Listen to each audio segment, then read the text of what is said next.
Okay, let me just double check and make sure that we are live in the correct place. Let's see here. It's Wednesday. It's been a while since I have been live. Thank you to the Facebook gods. Not yes.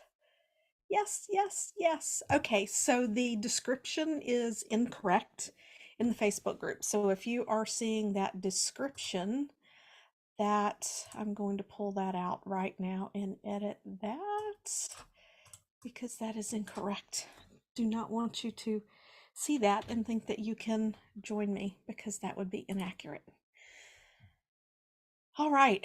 Wow. So Facebook has been interesting. If you can hear me, if you're joining me live and you can hear me, please let me know because, um, you know, things can be glitchy sometimes. I did a poll here in the group a few days ago, maybe it was last week before last, where I was asking you, what's more important to you? Is it money or is it having a satisfying life? And it was 60% satisfying life, which doesn't surprise me because, the people that I tend to attract are people who are in that personal growth space. You're in the personal growth space. You want things to be better. You want things to be easier. You want life to be more more enjoyable. And one of the things that I want to share, we're going to get into the whole satisfaction piece around it in just a moment.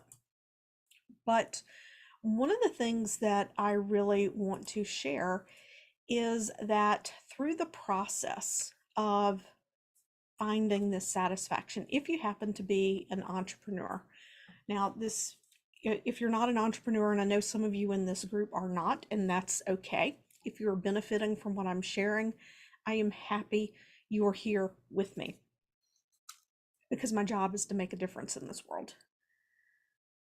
When you find that way to be satisfied in life, to be content with who you are and what you're doing in the world, and to feel that satisfaction from the inside out, and to lead your business or your family or your strategic partnerships, whatever that looks like, when you can lead from that place and you're aware of opportunities,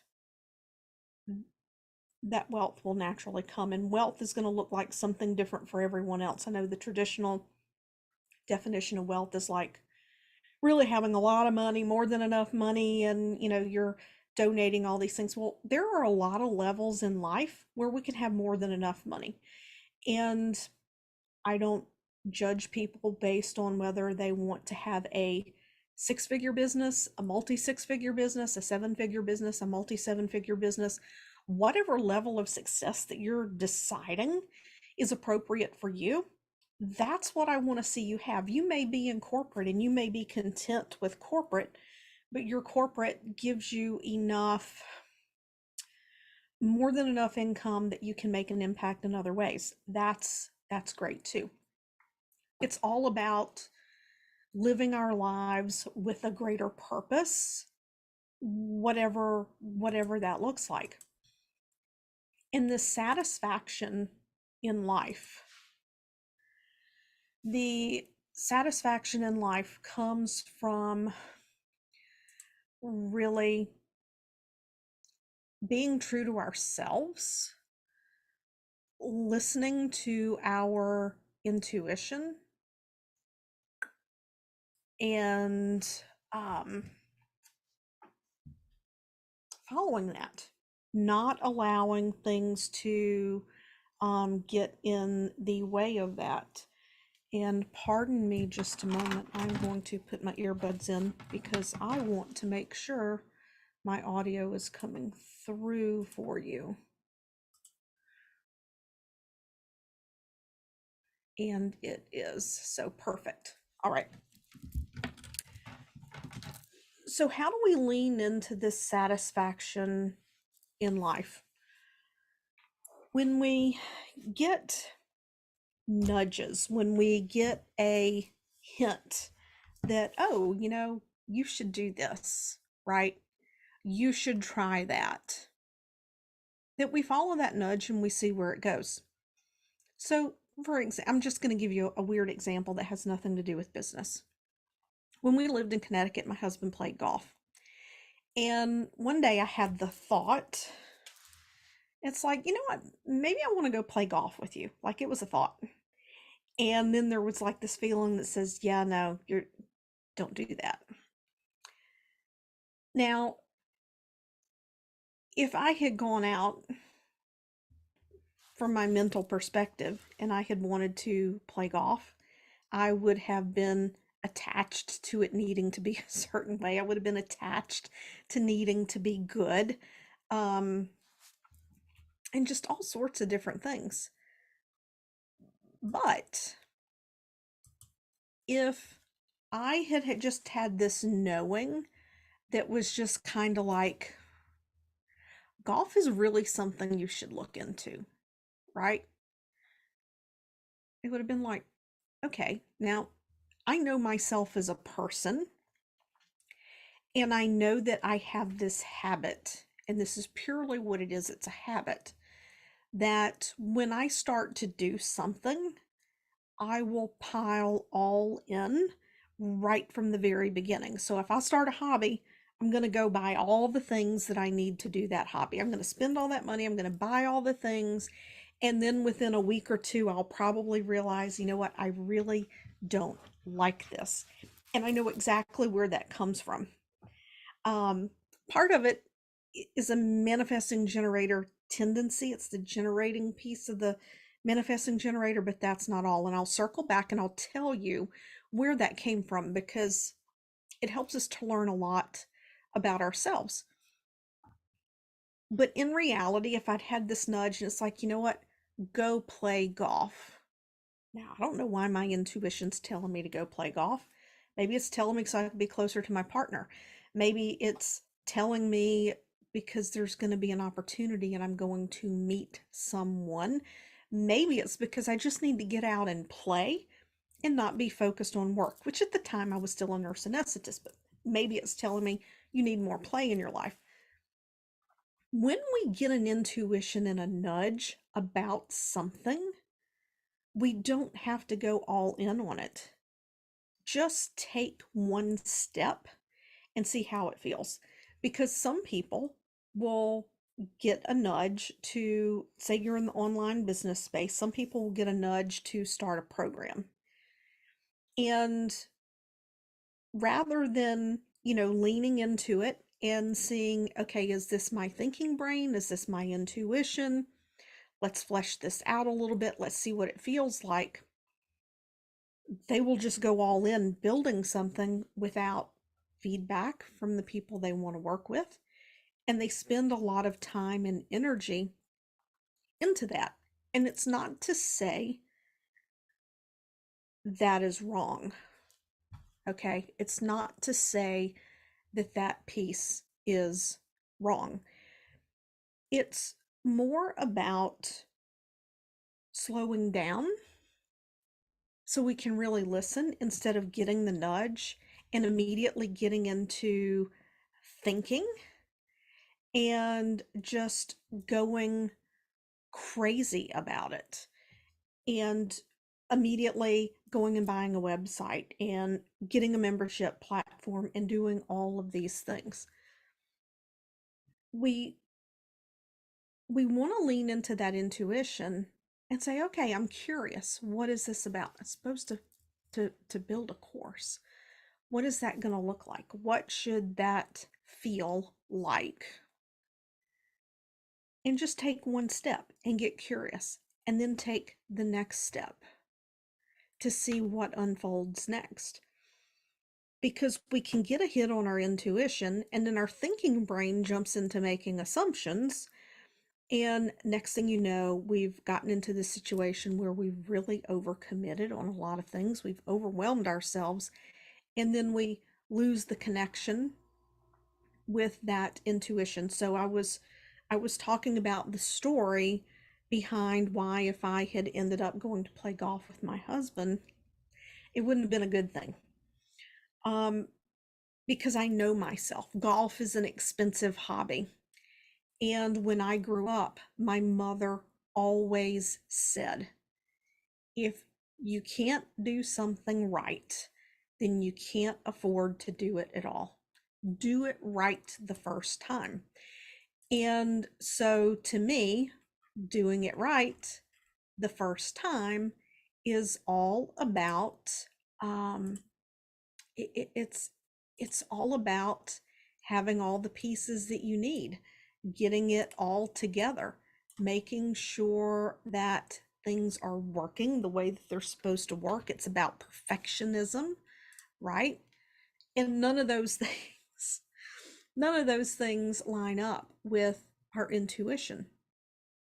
But when we want to have this satisfying life, we need to listen to these little nudges, because these little nudges go against our, usually go against our logical, analytical thinking brain. It goes against what we may think is possible or what we may think is the right thing. And sometimes when we get these intuitive nudges, we can't necessarily take them at face value, because we don't know why our soul, our higher self, is pushing us in that direction.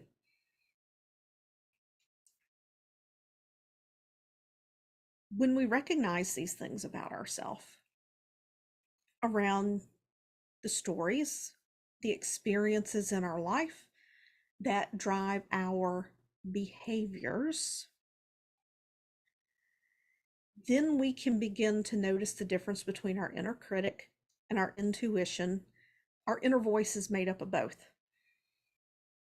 Our inner voice is our thoughts.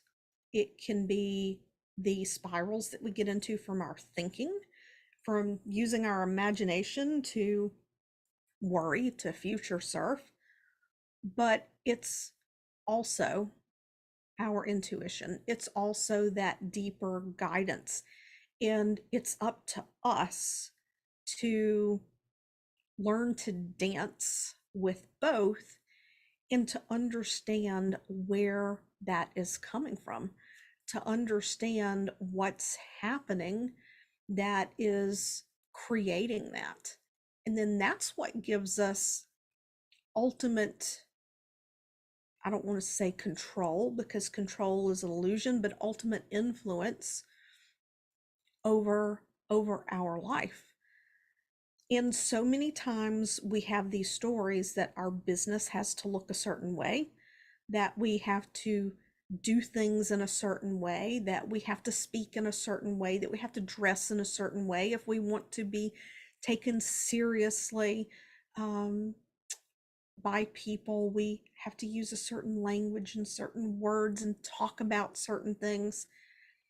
And what we do is we allow those things unknowingly to begin to filter who we really are. And when we're filtering who we really are, we don't feel that sense of satisfaction, because there's a part of us that knows, there's a part of us that knows that we are not living our life in alignment. And we are never out of alignment. Our soul is always aligned. What's misaligned is our thoughts, our choices, and our subconscious identity. Sometimes we're flat out scared to do what feels good. We're deep down, we're afraid to say what it is that we really want out of life. Maybe that's money. Maybe that's a specific relationship. Maybe that's a place you want to live. Maybe it's the lifestyle you want. Maybe you don't want to put roots in one place and you want to travel around the country and live in different places. And a lot of people would call that crazy, right?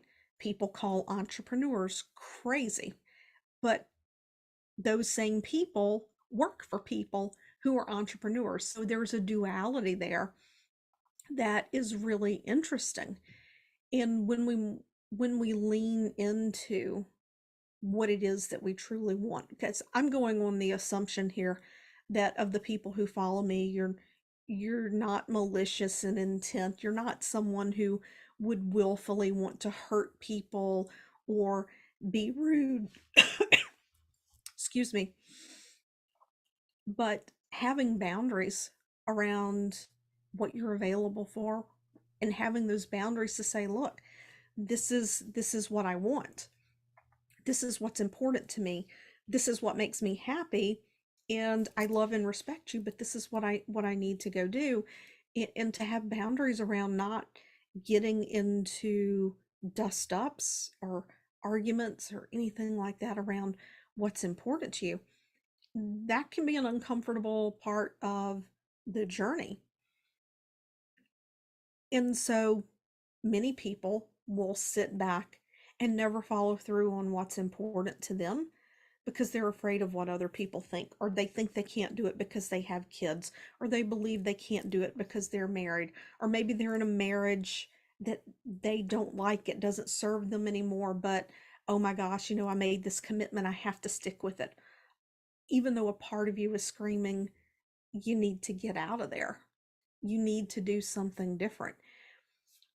When we find ourselves seeking something to, I don't I don't want to say make ourselves feel whole, because we're whole, but when we're seeking because it feels like there's something missing, when we're constantly looking, that's our soul nudging us that there's something better for you. There's something different. There's something that's going to feel good for you. It's time to move out of this state of being where you are. And sometimes we can get frustrated because we do follow these nudges and we're not getting there yet. And I always tell people these nudges and these hits are often breadcrumbs. Sometimes you find the right thing right away, right? Um, the universe hit me over the head with a 2x4 a few times to get me to where I am now. Because if you had asked me when I was in high school if I wanted to be a nurse, I would have been like, no way. Do you want to be in healthcare? No way. I wanted to be an F-16 fighter pilot and land planes on a carrier in the ocean. Like, that's what I wanted to be when I was in high school, and I was set to go ROTC. My grades were lined up, everything was lined up, and then my vision changed and I had to have glasses.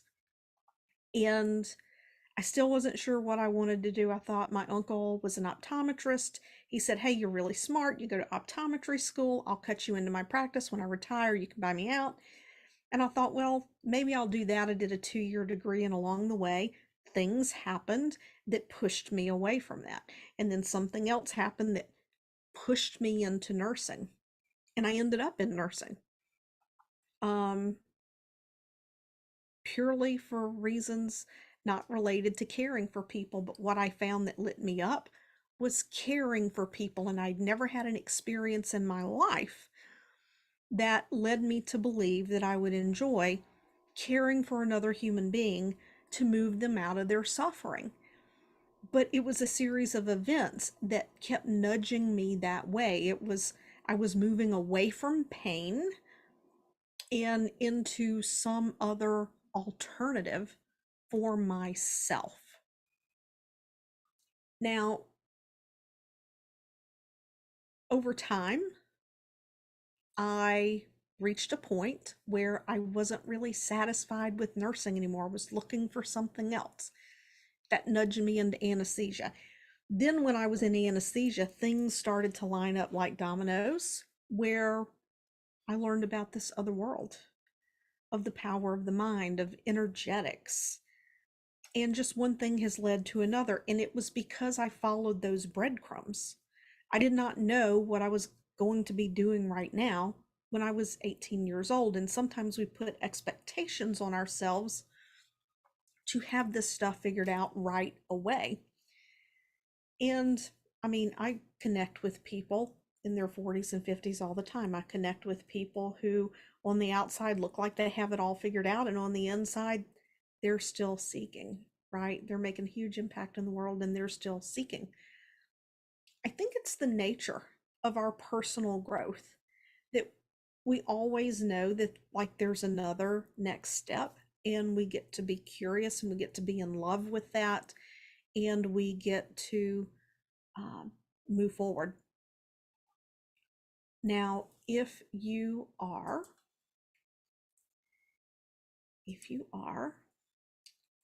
an entrepreneur and you worry about these stories getting in the way, you worry about blind spots that might come up, then I want you to know it's pinned in the Facebook group. With the picture, you just click the banner, you'll see all the information. I'm having the Thrive to Seven Figures workshop again in November the 6th through the 9th. It'll be the last time of the year. I don't know exactly when I will have it next year. I think I won't hold it again until like April or May. So if you want to get in on it, you want to get on it now. But it's 4 days, and I'm going to take you through all the different places where your blind spots can get triggered and cause you frustration in your business, can cause you frustration in your life, can cause you frustration in your relationship with yourself, because your business is 95% you. It's only 5% strategy, and it's 95% you. So if you want to join that workshop, click the banner. The details are there. It is $27.